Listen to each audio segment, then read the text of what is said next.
दोस्तों इस वीडियो में आपके पक्के हो जाएंगे 10 नंबर। बोलोगे कैसे? तो भैया आज के इस वीडियो में आपको मैं बताऊंगा क्या होता है जब और कैसे प्राप्त करेंगे इस प्रकार की जो रिएक्शन आपके बोर्ड एग्जाम में आते हैं। पता ही होगा आपको केमिस्ट्री में, है ना। अगर आपने मॉडल पेपर या आपने प्रीवियस ईयर के पेपर देखे होंगे जो कि मैं लगातार आपको प्रोवाइड कर रहा हूं, तो आपने जरूर देखा होगा कि क्या होता है जब और कैसे प्राप्त करेंगे। इस प्रकार के क्वेश्चन 5-5 नंबर में आपके पूछे जाते हैं।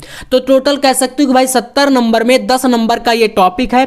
और आज के इस वीडियो में मैं आपको 20 से 25 ऐसी रिएक्शन बताऊंगा पूरी आंसर के साथ। तो आपको कहीं भटकने की जरूरत नहीं है कि आप लोग सोचो कि भैया क्वेश्चन बताएंगे क्या। ऐसा नहीं है। देखो मैं आपको टिप्स और ट्रिक्स का वीडियो तो देता हूं, साथ में टॉपिक पर भी मैं बिलीव करता हूं। ऐसा नहीं कि भाई मैं फर्जी बातें करूं, है ना। तो टॉपिक भी मैं आपको प्रोवाइड कर रहा हूं। इसी के साथ हमारा ये टॉपिक आज का है, क्या होता है जब और कैसे प्राप्त करेंगे। तो पूरा अंत तक देखिएगा। पूरा का पूरा इस प्रकार से क्वेश्चन पूछे जाते हैं, मैं आपको वो भी बताऊंगा, आंसर कैसे देना वो भी बताऊंगा। छोटा सा वीडियो रहेगा, मतलब ज्यादा लॉन्ग नहीं बनाएंगे, है ना। और सारी चीजें आपको समझा दूंगा। चलिए देखो यहां पर जैसे कि बात करें, आपका एक क्वेश्चन है फॉर्मेल्डिहाइड की क्रिया सांद्र कास्टिक पोटास विलयन से। अब ऐसे प्रश्न पूछेगा सिंपल सा, बस इतना। टाइटल आपका मेन ये रहेगा, जैसे पूछ लेगा भाई क्या होता है जब समीकरण दीजिए, कैसे प्राप्त करेंगे समीकरण दीजिए, ठीक है। इस प्रकार से रहेगा टाइटल। और फिर उसके अंतर्गत आपसे पूछेगा इस प्रकार की रिएक्शन। अब आपको आंसर देना होगा, जैसे कि आपको पता है भाई अगर क्या होता है जब की बात करें तो ऐसा क्वेश्चन आएगा। इसमें आपको फॉर्मूले याद होने चाहिए, और नहीं याद है तो कोई बात नहीं, क्योंकि मैं यहाँ पर 20 से 25 जो बता दूंगा वही आपके पेपर के लिए पर्याप्त है। 20 से 25 अगर कर लोगे ना इस वीडियो को देखकर, आराम से आप लोग 10 नंबर करके आओगे। तो फॉर्मेल्डिहाइड की क्रिया आपको करानी है सांद्र कास्टिक पोटास से। आपको दो चीजें दिया है, इनको बोलते हैं हम लोग रिएक्टेंट यानी अभिकारक। अभिकारक से आपको पता है कि रिएक्शन जब होती है तो उत्पाद बनता है। तो भैया फॉर्मेल्डिहाइड का सूत्र क्या होता है? HCHO होता है, ठीक है। अब कास्टिक पोटास मतलब जानते हो, पोटेशियम हाइड्रोक्साइड को बोलते हैं। तो KOH लिया गया, है ना। और यहां पर इसके बाद आपका इन दोनों का होगा रिएक्शन। और फिर कह रहा है कि इनका जब मतलब विलयन करके रिएक्शन कराते हैं तो क्या प्राप्त होगा। तो इसको आपको याद करना है। देखो याद क्या करना है, आप रिएक्शन सीख जाओ तो आराम से कर ही लोगे। तो देखो ये जो आपकी नंबर लगे रहते हैं, 2 कहीं पर 4 कहीं पर 6 ऐसे नंबर रहते हैं ना, तो आप बोलोगे ये भैया कहाँ से आते हैं। तो देखो ये होते हैं आपके रिएक्शन को बैलेंस करने वाली चीजें, ठीक है। आपने रासायनिक समीकरण को संतुलित करना तो पढ़ा ही होगा, है ना। 10वीं क्लास से पढ़ते चले आ रहे हो। तो आपने देखा होगा कि जैसे हमें लेफ्ट साइड में और राइट साइड में दोनों तरफ हमें यहाँ पर बैलेंस करना है, तो जितनी संख्या हमें कम ज्यादा पड़ रही है हम अपने हिसाब से लिख सकते हैं। हमारी जरूरत अगर 10 की पड़ रही तो हम 10 लिखेंगे, कोई यहां पर नहीं रोक सकता। तो जैसे यहां से इससे आपका रिएक्शन दोनों कराते हैं तो मेथिल अल्कोहल बनता है, यानी इसका CH3। तो देखो CH3 निकला, आपका OH इससे निकला, और यहां पर K आया तो K इसमें आपको देखो जुड़ गया HCOO। अब इसको देखो रिएक्शन को क्या बैलेंस है। अगर मतलब आपको बैलेंस कैसे सीखना है, जितना कार्बन इधर होगा उतना ही कार्बन इधर होना चाहिए। जैसे यहां पर 2 लगा है ना, तो भैया 2 आपका इसके साथ कार्बन गिना जाएगा, तो ये 2 कार्बन इधर है तो 1 और 2 यहां पर हो गया। ऑक्सीजन इधर कितना है, तो 1 2 3 ऑक्सीजन है। इधर देखो तो यहां पर कितना है आपका, यहां पर है 2 इसका और 1 इसका, मतलब हाँ 3 इधर भी है। तो इसी तरीके से बैलेंस करते हैं। चलिए अब आप लोग बैलेंस को सीखते जाओ यहां पर, और क्वेश्चन को सीखते जाओ। दूसरा क्वेश्चन है मोस्ट इंपॉर्टेंट आपके पास, फॉर्मिक अम्ल में फेहलिन विलयन मिलाया जाता है। बहुत ही ज्यादा वायरल क्वेश्चन लेके आया हूं आपके पास, ठीक है। ऐसे ही क्वेश्चन कहीं पर गिरगनार्ड अभिकर्मक से, कहीं पर फेहलिन विलयन से, है ना। इस प्रकार के अभिकर्मक वाले क्वेश्चन पूछते हैं। अब आपको पता नहीं होगा भैया फेहलिन विलयन है क्या, है ना, पता भी तो होना चाहिए। तो देखो फॉर्मिक अम्ल का सूत्र होता है HCOOH, याद कर लेना, ठीक है। ये सारे काम आएंगे आपको, कल पेपर में बिल्कुल आपका पूछेगा। अब इसके बाद फेहलिन विलयन आपका होता है 2CuO, ठीक है। ये CuO जो है ये आपका फेहलिन विलयन कहते हैं इसको। इन दोनों का जब रिएक्शन होता है तो याद कर लो क्यूप्रस ऑक्साइड का अवक्षेप मिलता है। ये एरो का मतलब जानते हो जो नीचे की ओर दिख रहा है, इसका मतलब है आपको कि ये अवक्षेप के रूप में प्राप्त होगा, ठीक है। और ये बनता क्या है Cu2O। यहां पर देखो Cu कितना है, 2 है, क्योंकि सामने 2 लगा तो यहां पर Cu2 हो गया। अब O आपका यहां पर एक ये बचा, देखो एक O हमारा आ गया, ये सामने 2 लगा तो एक बचेगा यहाँ से, एक बचेगा यहाँ पर, तो आगे शिफ्ट हो जाएगा। CO2 यहाँ पर देखो ये है ना, तो CO2 यहाँ पर बच गया, और फिर बचेगा भाई H और H 2 हो गए, और एक ऑक्सीजन यहाँ से बचा था तो H2O आपका यहाँ पर शिफ्ट हो गया। देख सकते हो इस प्रकार से ये रिएक्शन हो जाएगी। तो सारी रिएक्शन को बैलेंस करना सीखते जाओ आप लोग, और बाकी इनको तैयार करते जाना है। अगला क्वेश्चन है, एसिटिक अम्ल में क्लोरीन गैस प्रवाहित की जाती है। ये भी मोस्ट इंपॉर्टेंट क्वेश्चन है।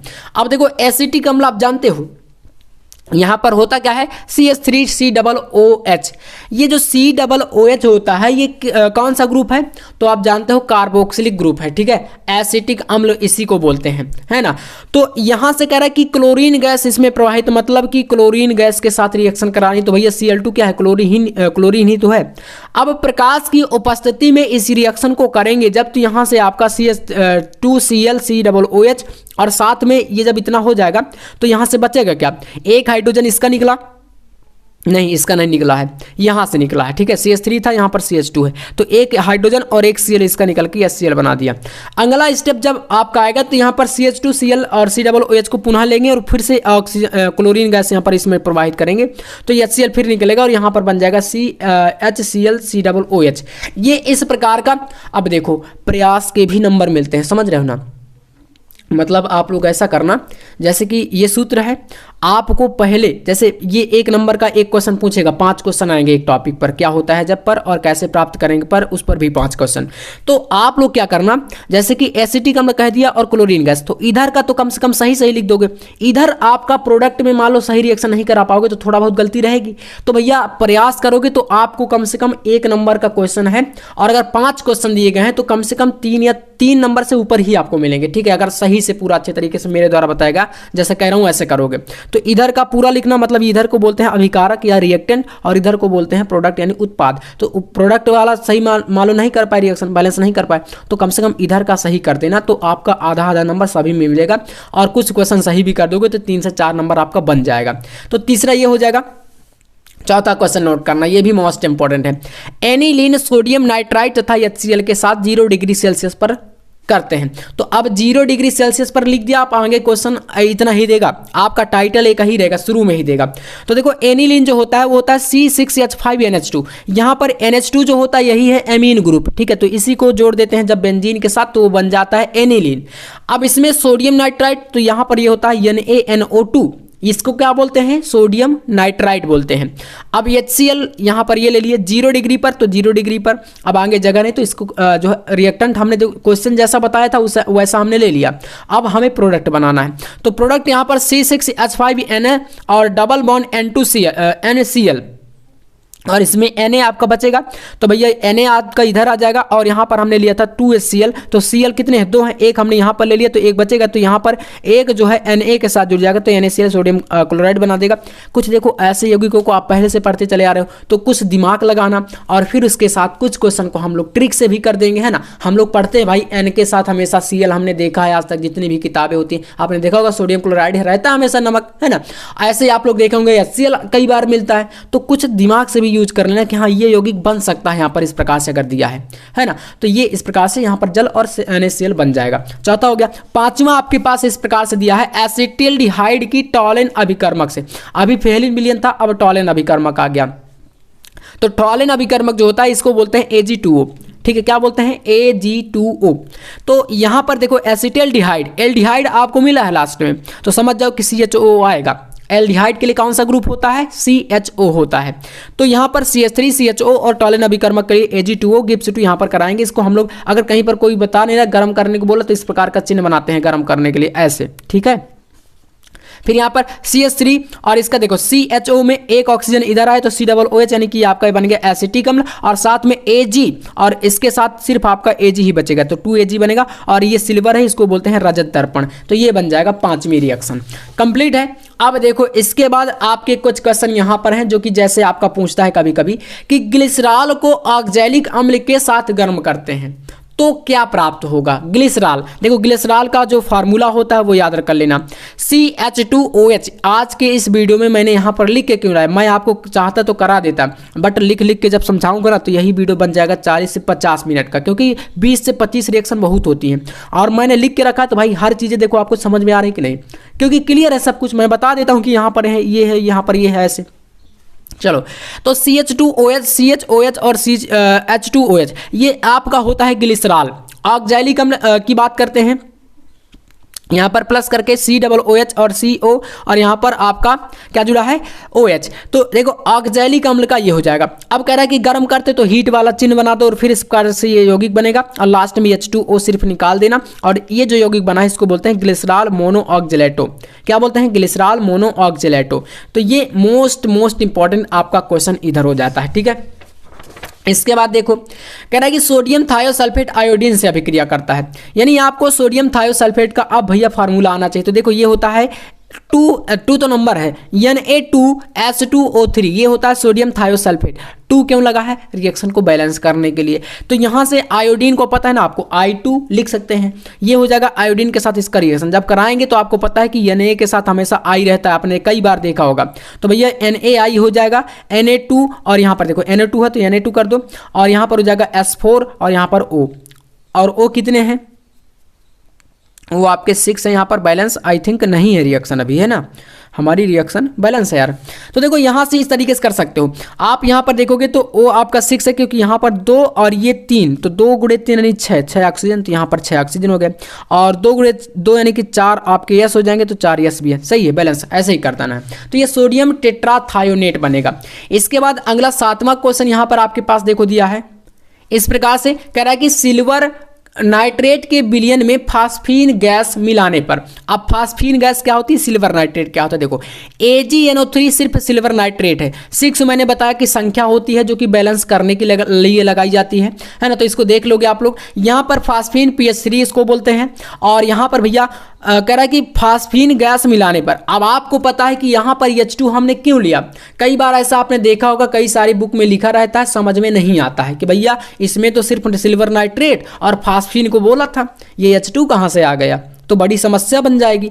तो देखो बोला है कि विलयन, अब विलयन कब बनता है किसी चीज़ का? जब उसको हम किसी चीज़ में घोलते हैं, और घोलने के लिए किसी द्रव की जरूरत पड़ती है। द्रव मतलब पानी ले लो, है ना।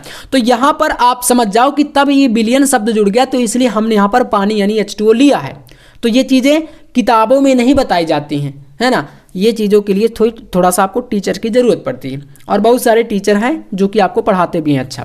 तो चलिए जल इस ले लिया है, विलयन के रूप में लेना है, इसलिए यहाँ पर जल भी लेंगे और फिर इसका कराएंगे रिएक्शन। तो यहाँ से 6Ag है तो 6Ag बनेगा जो कि सिल्वर है। उसके बाद आपका H3PO4 आपका फास्फोरिक अम्ल बनेगा, और यहाँ पर बनेगा 6HNO3 और जो कि आपका बैलेंस करने के लिए है। तो यहाँ पर नंबर देख लेना और बैलेंस कर लेना। अगला क्वेश्चन आपके पास ये जो मोस्ट इंपॉर्टेंट क्वेश्चन है, एथिल अल्कोहल को शांत सल्फ्यूरिक अम्ल के साथ गर्म करते हैं 140 डिग्री सेल्सियस पर। ये क्वेश्चन समझ लेना भाई, बहुत इंपॉर्टेंट है, ठीक है। और इससे बनता क्या है, डाई एथिल ईथर बनाने की ये विधि है, समझ जाओ, है ना। डाई एथिल ईथर आप जानते हैं ना, तो इसको पढ़े होंगे, प्रयोगशाला विधि भी इसके आती है, विलियमसन संश्लेषण भी आपका एक विधि है इसका। तो इसको देख लेना। यहाँ से एथिल अल्कोहल H2SO4 पहले हम लोग 100 से 110 डिग्री सेंटीग्रेड पर गर्म करेंगे तो एथिल हाइड्रोजन सल्फेट बनेगा और जल बनेगा। एथिल हाइड्रोजन सल्फेट को पुनः लेंगे और यहाँ पर फिर से हम लोग यहाँ पर एथिल अल्कोहल का अधिक मिलाते हैं और 140 डिग्री सेल्सियस पर गर्म करते हैं और जाके यहाँ पर बन जाता है डाई एथिल ईथर और सल्फ्यूरिक अम्ल। इस प्रकार से ये क्वेश्चन है। इसके बाद आपका आता है फार्मेल्डिहाइड की सांद्र अमोनिया से क्रिया कराने पर। फार्मेल्डिहाइड होता है HCHO, ठीक है।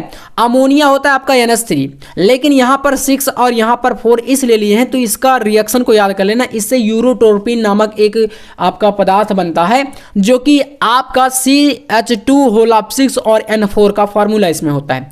तो 6 के लिए और 4 के लिए हम लोग यहाँ पर 4 और 6 लगाए हैं, ठीक है। इसको याद कर सकते हो, ये क्वेश्चन आपका यूनिक है। यूरोट्रोपिन और जल बनता है, इस तरीके से ये क्वेश्चन हो जाएगा, ठीक है।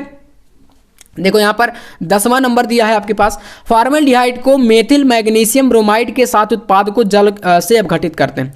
पहले आपको फॉर्मल्डिहाइड को मेथिल मैग्नीशियम ब्रोमाइड के साथ करना, फिर उसको उत्पाद जो बनेगा उसको जल से अपघटित करना है। तो देखो फॉर्मल्डिहाइड HCHO होता है, मेथिल मैग्नीशियम ब्रोमाइड आपका CH3 MgBr होता है। इसका रिएक्शन कराएंगे, इस प्रकार का यौगिक बनेगा और इसको पुनः से जल से अपघटित करने के लिए H2O के साथ अपघटित करेंगे और यहाँ से बन जाएगा एथिल अल्कोहल और साथ में आपका ये आपका MgBrOH। तो ऐसे आपको ये टॉप की जो 10 रिएक्शन मैंने बताई इनको करना है, और अब कोई भी रिएक्शन आएगा तो आप थोड़ा बहुत प्रयास उनमें जरूर करोगे, चाहे कैसा भी क्वेश्चन आए। मेन चीज आपको रिएक्टेंट लिखना है, फिर उत्पाद में थोड़ा बहुत गलती भी हो जाएगी, चलेगा, कोई दिक्कत नहीं। इसके बाद कैसे प्राप्त करेंगे इसकी टॉप की 10 रिएक्शन देखो यहां से कैसे प्राप्त करेंगे। एक टाइटल ऊपर इस प्रकार से दिया जाएगा कि लिखो, इस प्रकार से कहेगा कि कैसे प्राप्त करेंगे रासायनिक समीकरण दीजिए। तो समझ जाना है कि अब सारे क्वेश्चन इसी टॉपिक पर हैं। तो जैसे क्वेश्चन पूछेगा आपसे, पहला नंबर यहां पर है, फॉर्मल्डिहाइड से हेक्सामेथिलीन टेट्राएमीन। अब कह रहा है कि फॉर्मल्डिहाइड से हेक्सामेथिलीन टेट्राएमीन, ये क्वेश्चन आपका क्या होता है जब में भी आता है और कैसे प्राप्त करेंगे में भी आता है। अभी जस्ट मैंने आपको ये क्वेश्चन कराया। देखो यहाँ पर क्वेश्चन नंबर 9, फॉर्मल्डिहाइड की सांद्र अमोनिया से रिएक्शन कराएंगे तो यूरोट्रोपिन बनेगा। अब कह रहा है कि फॉर्मल्डिहाइड से हेक्सामेथिलीन टेट्राएमीन, हेक्सामेथिलीन टेट्राएमीन को ही हम बोलते हैं यूरोट्रोपिन। क्या बोलते हैं? यूरोट्रोपिन कर लीजिए यहाँ पर। ये तो कुछ इस तरीके से आप फॉर्मल्डिहाइड और अमोनिया और इसका बनेगा यूरोट्रोपिन इस प्रकार का, और यहाँ पर जल। अगला है ऑक्जैलिक अम्ल से फॉर्मिक अम्ल कैसे बनाएंगे। तो देखो ऑक्जैलिक अम्ल का फार्मूला यहाँ पर होता है COOH और इसमें ग्लिसरॉल की उपस्थिति में 110 डिग्री पर इसको गर्म करते हैं। ग्लिसरॉल होता क्या है? ग्लिसरॉल तो एक प्रकार का चिपचिपा पदार्थ होता है, याद रखना है, ठीक है। क्या होता है? एक चिपचिपा पदार्थ होता है जो कि जैसे आप जानते होंगे लेई गोंद जो आप बोलते हो वैसा ही है ना, तो ये होता है।